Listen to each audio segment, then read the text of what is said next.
Hi, for anyone who has joined already, we're going to give folks about 5 minutes to go ahead and join just in case anybody's having some technical issues or anything like that. So we'll get started at 6:35 Eastern.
Again, for anyone who is just now joining, we're going to get started at 6:35 just to make sure that everyone who wants to join is able to get connected before we get started.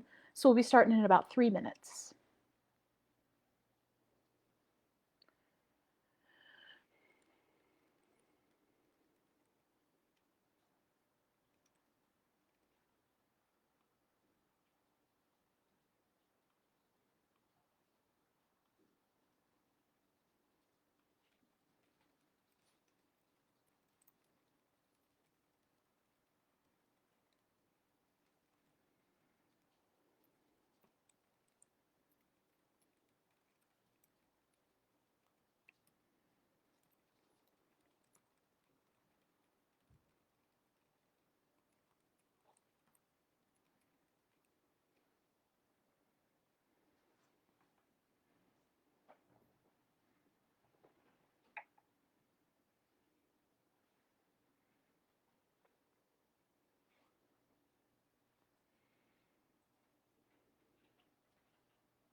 Great, we'll be getting started in just about 1 minute.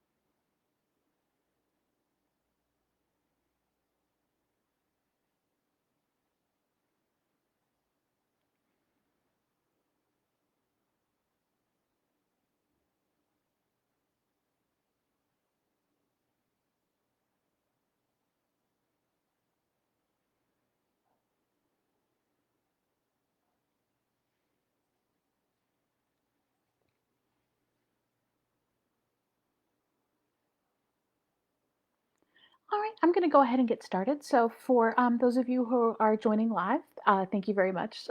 Appreciate the live support and encourage you to ask any questions either during the presentation or afterwards in the comment section, and I'll do my best to answer them. So, my name's Sam Turley. I'm happy to be joining the Putnam County Library, and it takes a village today to be talking about some common online scams, particularly ones that have been known to target senior citizens. In my day job, I work in a field called human-computer interaction. The simple version of that is that I do research into understanding what humans expect when they work with computers, particularly what they expect computers and things such as apps, websites, anything that might have that computer brain powering it. I'm looking to see what they expect when they interact with those things to make it as seamless and as smooth as a experience as possible. And with that, I get to see a lot of ways that people use psychology principles combined with our modern technology to try to take advantage of people, which gives me a good position to be able to help put that to a stop. I want to show you something that I saw on my own Facebook page shared by a loved one a few months ago. This was when the COVID-19 outbreak was really starting to cause a lot of chaos at grocery stores. And a friend of mine shared this, said it was from Kroger, and that Kroger was advertising that one person who shares this post will get an hour of free shopping at the closest Kroger location. Anytime that's going to sound like a good deal, especially when there's a lot of fights and general lack of comfort happening in grocery stores. So she shared it. This is what the post looked like. If you scrolled a little bit down, you'd see happy customers shopping. And you can see that it has 14,000 reactions and nearly 72,000 shares, which means that almost 72,000 people shared this. Many of them, we have to think, were trying to get an entry into that great sounding prize. But when you clicked on the Kroger link, when you clicked on the page that was sharing it, something looked a little bit off. I'll give you a few things to look at, and in a little bit I'll tell you about one very simple way you can check to see if a site's legitimate or not. This page, as a bit of a hint, it says it has almost 15,000 likes, which kind of sounds like a lot until you think about how many people live near a Kroger. Millions of people live in one of the areas that Kroger has stores in. So quick check there, you might think maybe more than 14,000 people would like this, because that's the equivalent of some of the smaller cities around us. When I scrolled a little further, I noticed something else. I scrolled as far as I could on their page, and the very first thing that this account had ever posted was just a couple days before.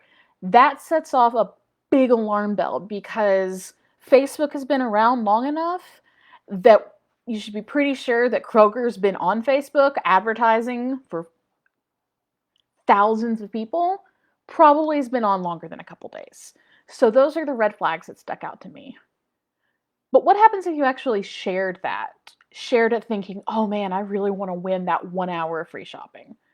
Well, you get a comment on the page that you shared saying, you win, visit my profile. This is definitely when the alarm bell should be going off, because somebody working for Kroger is probably not going to write like that. They're probably going to make sure things are spelled correctly, and they're probably not going to throw those random emojis in. And that comment actually came from another scam account compared to the one that we saw a little bit before. It's a tiny difference, but here there's that dot in Kroger, but on the comment there was a dash. Neither one of these were legitimate, but they were working together. So when you clicked on that and you went to the profile, it takes you to their fake account. And then you're going to see this posted a whole bunch of times, and it's going to have two different links in there. Both of those links are fake.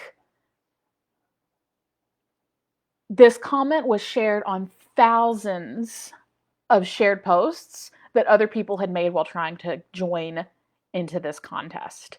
Even though they only said one, you could find this comment posted on almost every single share. So what happens if you click those links? Well, I can't tell you for sure because I didn't want to click on them, but at a glance, I can tell you that one of two things is going to happen. One option is going to be that when you click on that link, the malware or malicious software that scammers can use might very well end up getting installed on your phone, on your tablet, or your computer. You're not going to most likely even realize it, and it's going to be very difficult to delete or even find if you do realize it. The big issue with malware is it's something that scammers can use to track your online activity. They can use it to steal your passwords and find out a lot of other personal information about you, and also about other people who might be using the same internet as you are. Now, malware might not have been installed, but even if it didn't try to install anything, that doesn't mean that it's safe or legitimate. In other cases of these kind of dangerous links being shared, there'll be a form that loads that tells you that you're a winner, and you need to fill the form out to be able to claim your prize. Even just having your name and email and a couple other basic bits of information is going to be a starting point for a lot of scammers. But many of these forms are going to ask you for something like your credit card number because they're going to come up with some silly reason that they need it. Or they might ask for other types of personal information that can be used to target you because they're going to have more information about who you are. Every little bit of additional information that a stranger online can find out about you increases the odds that they're going to be able to impersonate you with something like a bank and try to steal your identity. The example I showed you a little bit ago with Kroger is one of the common types of fake business scams on Facebook. There's many that are happening. A few other common examples are the free vehicle giveaways. I see these shared by friends fairly often still. And one of the things I've noticed with these is that most of the time, they're going to give you some kind of reason why the last winner supposedly wasn't eligible, like they didn't respond in time or they turned out not to be old enough. Those are not real car giveaways. Something else that's not real, those massive coupons that you see people sharing. Usually it'll say that you have to share it to be able to use it, and it's almost always going to be for a really, really big amount. One of the ones I saw recently was for $100 off of Walmart or $250 off at Home Depot. Stores don't give out those kind of deals, and they certainly don't give it to everyone who shares. And then another very common area I see for these fake business scams are offering some sort of free travel. Frequently, it's a free vacation to Disney World because they know that a lot of folks are sitting out there who would love nothing more than to be able to take their kids and grandkids, their whole family on a trip to Disney. Sometimes it's for free airline tickets, but the bottom line is those aren't real either. One of the best ways you can figure out whether a scam is a scam or whether it might be a post that's actually legitimate is by looking for this image that's on your screen right now. It's that blue check mark. Any national and international company, organization, agency, even celebrity who's using Facebook, Instagram, or Twitter, if they're major, they're going to have that check mark. So for somebody like our Kroger example earlier, when you go to Kroger's real Facebook page, you see that blue check mark. When you go to Disney World's real page, and even the pages for their different parks and for official travel partners, you're going to see that blue check mark every time. So if somebody's offering up something that's worth a lot of money from a big company, be very skeptical and assume it's a scam unless you see that blue check mark next to the same account of the person posting it. It all boils down to something that most of us have probably heard before and have probably told other people before, which is that if it's too good to be true, it probably is. A restaurant down the street offering 10% off for liking their Facebook page, that's probably going to be real. One doing a raffle for a $5 or $10 gift card, that also seems more likely to be real. But companies aren't giving out a bunch of cars, they're not giving out a bunch of free vacations, and they're not giving what would end up being tens of millions of dollars off by sharing coupons on social media like Facebook. Excuse me. So I talked a little bit about how accounts can impersonate businesses. I'm going to take one quick pause to double check and make sure that we don't have any questions yet. I don't see anything, so I'm going to go ahead and pick up now with touching on a different topic that still involves some trickery, which is social media accounts impersonating people. So I'm going to use Facebook again as an example, but this can happen on any type of social media you might be using.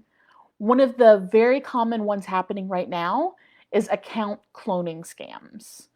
And in these, this is where scammers are pretending to be you or a friend on social media like Facebook. One of the things with Facebook is that while you can hide a lot of stuff, your name, profile picture, and cover photo, if you have one, are always going to be visible to anyone who goes to your page.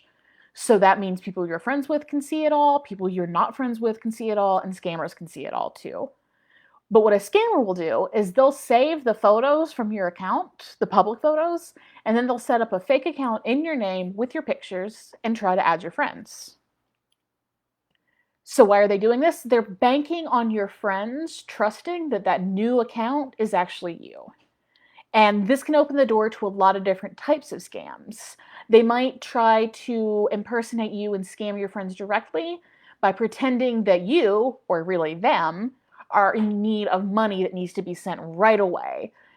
They might impersonate you and try to get personal information from your friends about you. And that can help them steal your identity. Remember, I said earlier, the more personal information they have about you, the easier it is to impersonate you with agencies that take care of your money. Another thing that scammers do with account cloning is they might try to blackmail you or your friends by threatening to post inappropriate things under your name. They probably don't even have the inappropriate things that they're threatening, but they're hoping that they'll scare you in to going along with whatever they're asking. Now, if you notice that your account has been cloned, the first thing you want to do is just make sure they really are trying to impersonate you. An impersonator is going to not just be using your name, but also your photos, because many of us are in a world where other people share our name, but they aren't us and they're not trying to be. But if they've stolen your name and your photos and clearly, or even somewhat clearly tried to look like you, maybe they used an older photo, that's a sign still that they are trying to clone you. If you notice that and you already are logged into Facebook somewhere on your computer, on your phone, you should make a post letting your friends know not to accept any friend requests from other accounts. And that if they already have, to be clear, from other accounts and pretending to be you. And if they have already accepted that friend request or potentially sent one, they need to unfriend that fake account to make sure that the scammer can't hunt through their old posts and potentially find information about them or you. The other big thing that you need to do is report the fake account to Facebook. Now, unfortunately, Facebook has kind of hidden this. But the way to get to it is when you're on that fake account's profile page on your computer, so on your desktop or laptop, you're going to see 3 dots in the top, in the right side, below their name and to the right of where you see add friend, message, and the little search icon. So when you click on those 3 dots, it's going to bring up an option to find support or report profile. When you click on that, you'll be able to go through and answer a series of questions about how the scammer is pretending that they are you. Now, if a friend's account appears to be cloned, the way that you're going to notice this is somebody that you are already friends with is going to send you another friendship request. When you get that request, you don't want to accept it immediately. If you have another way of contacting that friend, such as their phone number or their email address, or maybe they live next door or even in the same house sometimes, reach out away from Facebook to see whether they did make that new account. If they didn't, then you need to let them know that it's been cloned so that they know somebody's trying to impersonate them. Again, make sure that you don't accept that cloned account's request. And if you already have, make sure to go ahead and unfriend it and report the cloned account to Facebook. It's important for the person who is being cloned to make that report. Facebook's going to take it extra seriously. But even if it's a friend of yours, it's worth reporting. And you report it the same way you did if you thought that they were impersonating you. You go to those 3 dots, click report profile, and in that case, you'll have an option to say that you think that this account is impersonating a friend. All of that leads me to one point that can really help drive these scams down if we all pay better attention to it, which is for a long time, some folks who have lost their password, for example, or aren't sure what email they used to log in, if they had that Facebook account, then instead of trying to find their password or figure out their login information, they would just make a new one. And then that means that you have multiple accounts sitting out there with your name and your photos. Facebook doesn't know the difference between you abandoning an account versus potentially other circumstances, such as just not using it anymore. And they don't delete accounts if they've been inactive for a while. So if you keep making those new accounts, then people are going to think that it's okay that multiple pictures of you and your name come up when they try to find you on Facebook. So don't make a new account if you've lost your login information. Try to reset it instead. The process can kind of vary with Facebook sometimes on that. So I'd say if you do need help with that, reach out to a tech-savvy friend or loved one and see if they can help walk you through the process. One other thing that has become a very, very big issue, especially when it comes to targeting senior citizens, is fake relationships that are starting on social media. These have always been an issue when it comes to online dating through online dating websites, but there's a lot of people having it happen to them directly on social media as well. And what will happen in these situations is a scammer will impersonate someone attractive using stolen photos, and their goal is to try to get into an online relationship with you. Usually a romantic relationship, but sometimes a close friendship. They're going to have a lot of conversations with you. They're going to put a lot of time into it. They are probably going to tell you that they love you or that they care about you, but they're just trying to get your money. And the reason they put so much time and effort into it is because this is the scam that has the highest financial harm caused to the victim. In these relationship and romance scams, the victim can frequently lose tens or even more than $100,000. So that's why scammers are willing to put in a lot of time on something like this. So the general rule of thumb with this, along with making sure that you take the same precautions if you're doing online dating as you would with any kind of real world dating, make sure that you're not accepting friend requests from people you don't know. If it's somebody who isn't willing to have a live video chat with you, definitely be suspicious, but know that sometimes they'll even fake to that level where they're pretending to be that attractive person or getting an attractive friend. There's still ways to manipulate you, even if you can't see them via video, but it is a little bit more of a protection. But then the biggest one is don't send money to people that you haven't met. There's plenty of people who do online relationships. There's nothing wrong with that if it's something that you want to go through, but don't send money to people if you haven't spent time with them in person. And that will protect you from a lot of these fake relationship scams. Another really common type of scam that I want to touch on are email scams. Specifically, a popular type of one that's known as phishing. So with these, you'll get an email from a company that there's a chance you have an account with. And that email is going to claim that you need to do something, such as change the way that you pay, set a new password, or take action to get some sort of discount or coupon. This is an example that the FTC shared here in the United States. And this is a phishing email. Now, at first glance, it looks legitimate if you have a Netflix account. It's got the right logo. It uses the same colors that Netflix's website uses. But there's one little thing that sticks out here, which is most companies probably are not going to call you dear in an email. They're usually going to have your name there. And if they don't, they're pretty certainly not going to call you dear or honey. Now, this is a tricky one, I want to reiterate, because it uses all of the same images that Netflix uses on its real website. But the thing with pictures and logos is they can easily be stolen by scammers to use to make their scam attempt look more legitimate. If you were to click on that link, it would take you to something along the same lines that I talked about with the Kroger scam. It's either going to directly install something on your computer to track what you're doing and what you type in, or it's going to ask you to fill out a fake form on a fake website that's going to end up collecting your very real information for them to steal and take advantage of. So if you get any kind of email like this, I understand that it can be a little bit nerve-wracking, because if you're somebody like me who uses Netflix a lot, I don't want to stop having access to my account. So you want to make sure that you're taking action if it's putting something that you use at risk.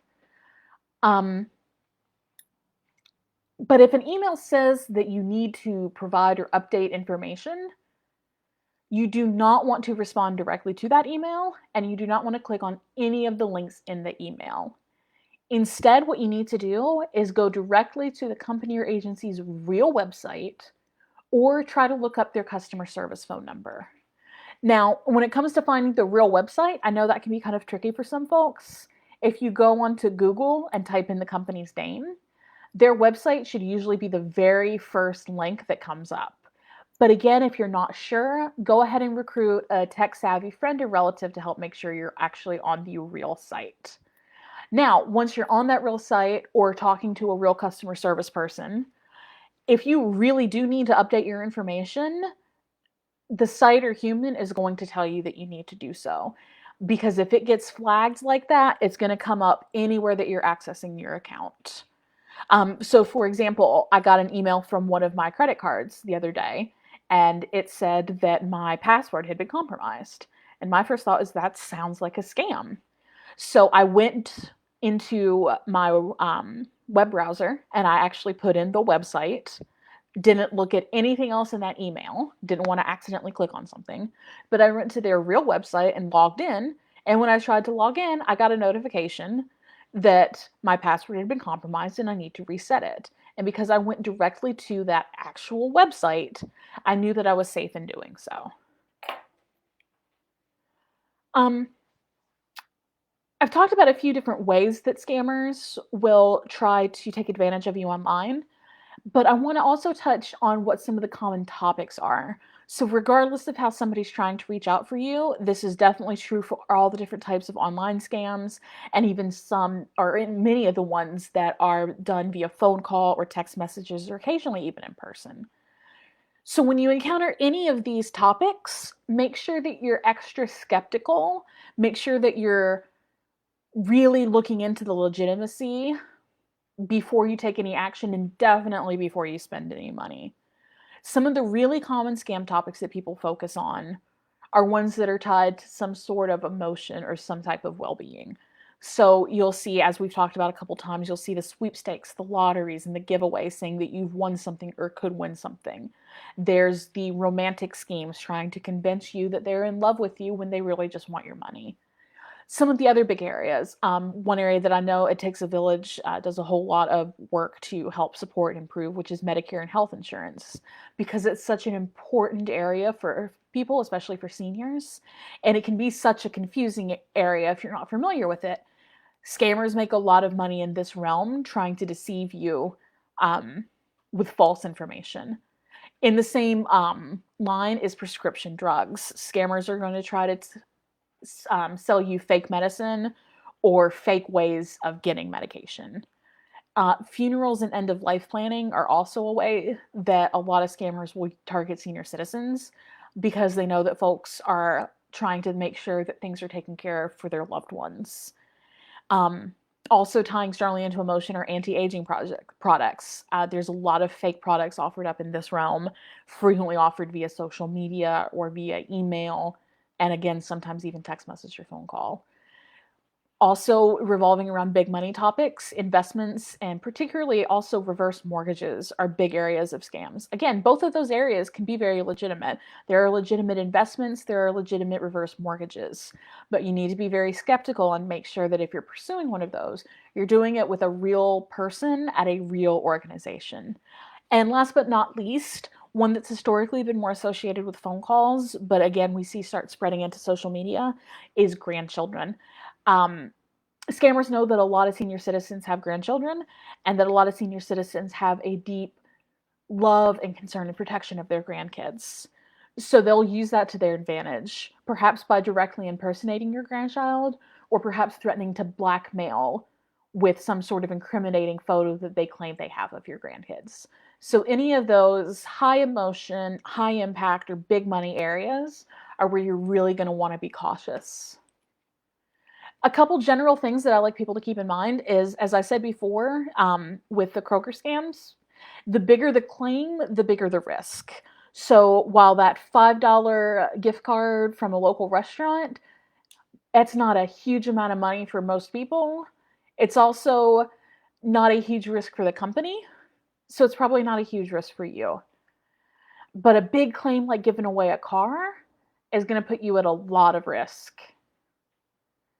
Another really good thing to keep in mind is when it comes to things that you're putting on Facebook, whether it's in posts or comments or shares, don't say or share anything that you wouldn't shout in the middle of Times Square. Which leads me to one other point that I really want to make sure that I go over with folks, which is that all of the interactions, the quizzes, the games, the conversations that you can have on social media, such as Facebook, can be great.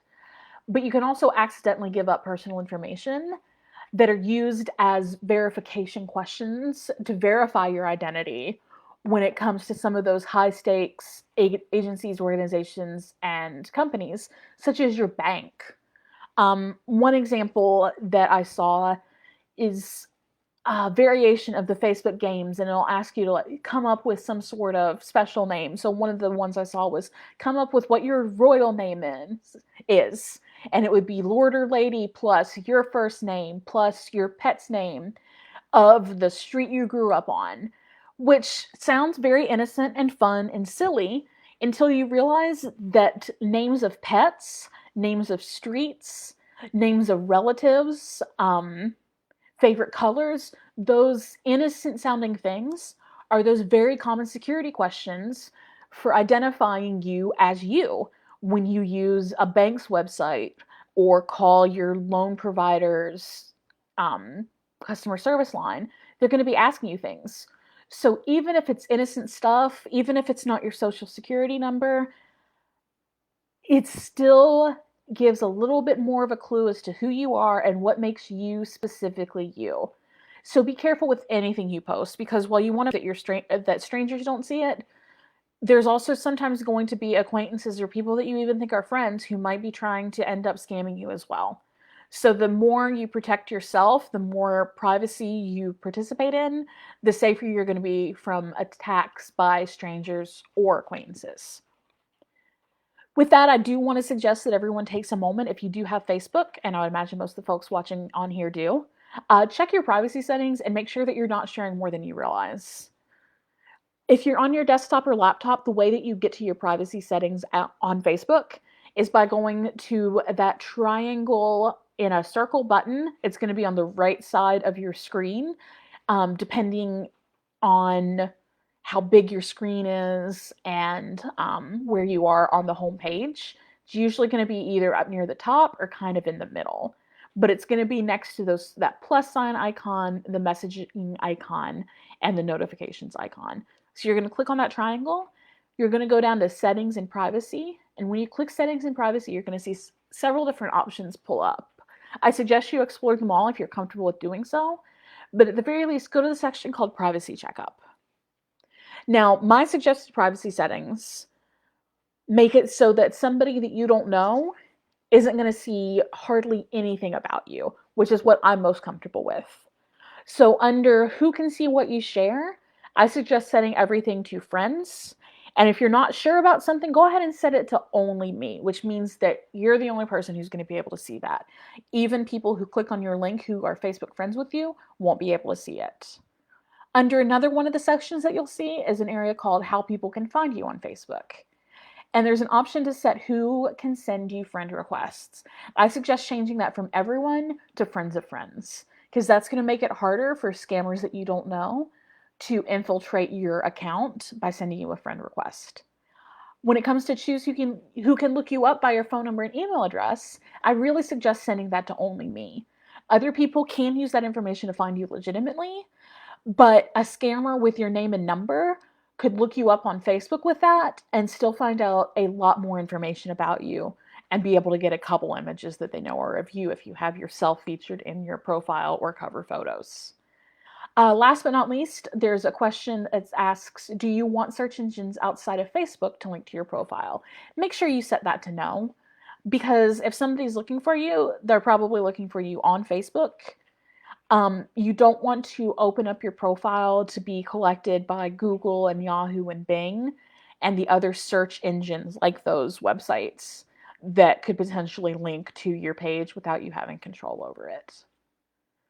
So to round out my suggested list of tips to keep in mind, Remember again that the bigger the claim, the bigger the risk. Don't say or share anything on social media that you wouldn't shout in the middle of Times Square. Remember that family members and friends can fall for scams too. That means a couple different things. That means don't necessarily trust one person if they say that they accepted a friend request from somebody, because it could just be they're not as informed as you are. And it can also mean don't click on something that a friend shares and says is legit, because either they could be falling for something or their account could be compromised without you even realizing it.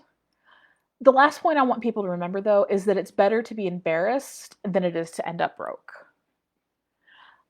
Making sure that you're informed about scams is one of the best ways to make sure that you don't fall for one.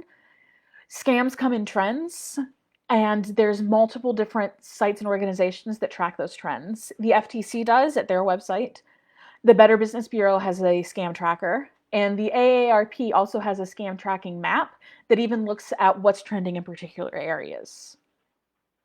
If you come across a potential scam, especially one that's trying to get money out of you, you can report it to the FTC at ftc.gov/complaint. There is an intergovernmental anti-scam partnership of more than 20 different countries' governments, including the United States. They all work together to prevent international scams, and you can report those at econsumer.gov. You can call, if you're more comfortable with calling, the AARP scam hotline at 877-908-3360. Since I'm talking to a West Virginia audience, I'll point out you can also call the West Virginia Office of the Attorney General if you come across a scam or potentially are the victim of one. Their number is 304-558-8986. And if you also are wanting to report a scam or report that you may have been the victim of one, make sure that you know your local police's non-emergency number. So it's not something to call 911 over if you're not in imminent danger, but you can definitely call the non-emergency line for the local police department. So I have the Putnam County Sheriff's Office number up here, which is 304-586-0256. If you have a different local police agency or force that you would like help finding their contact information for, just let me know in the comments. That's everything I had to point out for now. To round out one more time that last point I made, which is it's better to be embarrassed than broke, I point that out because we all tend to feel a little bit embarrassed of ourselves when we fall for something, despite the fact that almost every one of us has fallen for a scam, a joke, a prank, anything that might have made us feel a little bit foolish. That leads to a lot of hesitation in general, but especially for senior citizens, in actually saying that they think that they might have been scammed. And what that usually leads to is the scam getting worse and the victim getting more scared, but none of it going away. So when I say it's better to be embarrassed than broke, I mean it's much better to have to make that embarrassing phone call to one of the organizations that I listed, or to a family and say, I think I'm the victim of a scam. It's much better to do that than to have to admit that you've been a victim of a scam and have already lost all of your life savings. So if you think you've been a victim and you don't want to tell a relative or a friend, take advantage of one of these contacts that I've put up, especially the AARP scam hotline, as they're specifically trained to work with senior citizens, and we'll be able to provide some options to get you help, even if you're not sure where else to start. So with that being said, that's everything that I have for today. I want to thank everyone who is tuning in live or who might be watching this later. If you have any questions, again, feel free to comment on this live post. You can send me a message, reach out to me via email. And I am happy to answer any questions or provide any help that I can. And I will go ahead and point out that is obviously for free. So if you have a question, please don't hesitate to reach out to me. I'm happy to help with this. I'm very passionate about this kind of stuff because I think it's important and because I don't like bad guys. So if there's anything I can do to help you with, again, please feel free to find some way to reach out to me. And I'll say thank you one more time to the Putnam County Library and to It Takes a Village for having me. My name is Sam Turley, and I very much appreciate your time. Have a good day, everyone.